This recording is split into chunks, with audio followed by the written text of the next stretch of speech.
Thank you all for joining me. Tonight, President Trump will deliver his State of the Union address, touching on the developments of the past year and his agenda going forward. Of course, President Trump and I have very different visions for our country's future and divergent perspectives on his performance. Today, I'm going to highlight our achievements from the past year and share my vision for New York's future. Few things make me prouder than working for 9/11 first responders and their families. 18 years after 9/11, the 9/11 Victim Compensation Fund bill was finally signed into law. This bipartisan bill extends permanent health benefits for police officers, firefighters, and other 9/11 first responders who sacrificed their health to help others. I am proud that these heroes will finally get the benefits they've earned. I'm also proud that we passed the Blue Water Navy Veterans Act. The bill ensures that sailors exposed to Agent Orange in Vietnam will have presumptive health coverage through the VA. Finally, we passed bills to address the harmful effects of PFAS, toxic chemicals that can damage our environment and cause serious health problems. However, there's still much work to be done. Just a few weeks ago, President Trump opened the door to cutting Medicare and Social Security, and he's currently fighting in the courts to gut protections for pre-existing conditions. I will do everything in my power to stop that assault and pass legislation to improve Americans' health care, from lowering drug prices through my Stop Price Gouging Act to helping families recover from the addiction epidemic with the Family Support Services Act. Americans remain as the only industrialized nation in the world without a national paid family and medical leave policy.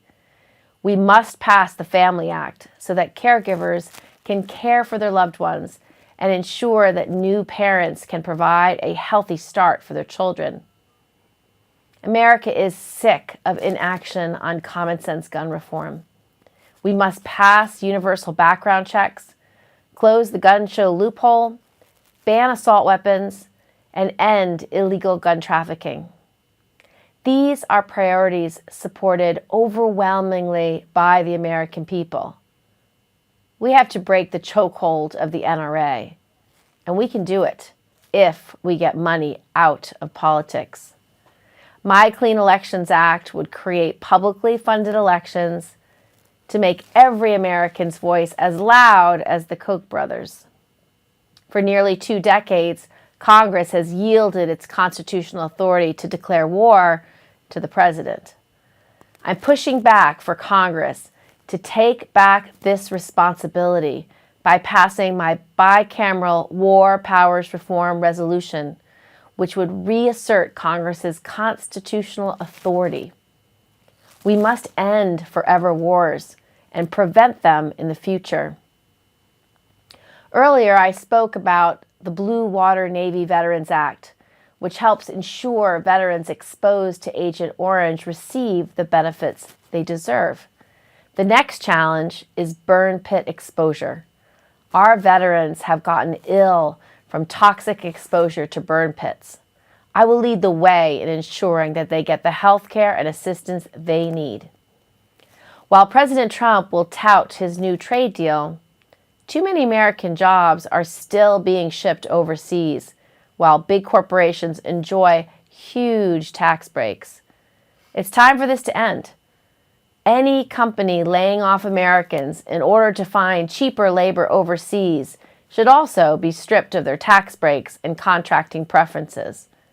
We must ensure workers have the right to join together to fight for the pay and protections they deserve. Tonight, I'm honored to host Hasher Cyril as my State of the Union guest. Hasher lost her job when she fell on a conveyor belt at the airport while she was 17 weeks pregnant. She had requested accommodations for her pregnancy, but she says that her employer failed to provide them.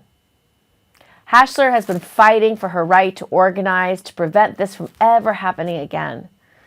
I'm proud to attend the State of the Union with her and lend my voice to her efforts. Climate change is the most pressing issue of our time. We must pass the Green New Deal, ramp up our use of renewable electricity, phase out fossil fuels, and set a price on carbon.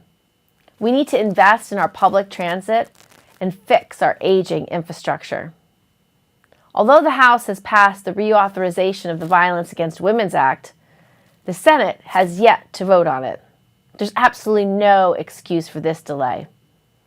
This bill provides critical resources to protect victims and survivors from domestic and dating violence and other forms of sexual violence. We must pass it immediately. In New York, we've seen too many anti-Semitic attacks and other forms of prejudice and discrimination. We must show the country and the world that we are united against anti-Semitism and all forms of hate speech and hate crimes. Finally, we must show the American people that we will not stand for corruption, misconduct, and immorality. We must uphold the oath we swore to defend the Constitution. We made progress in 2019, passing good bipartisan legislation that helps veterans, first responders, and New York families. However, there is still much more to be done, and I'm ready to get to work.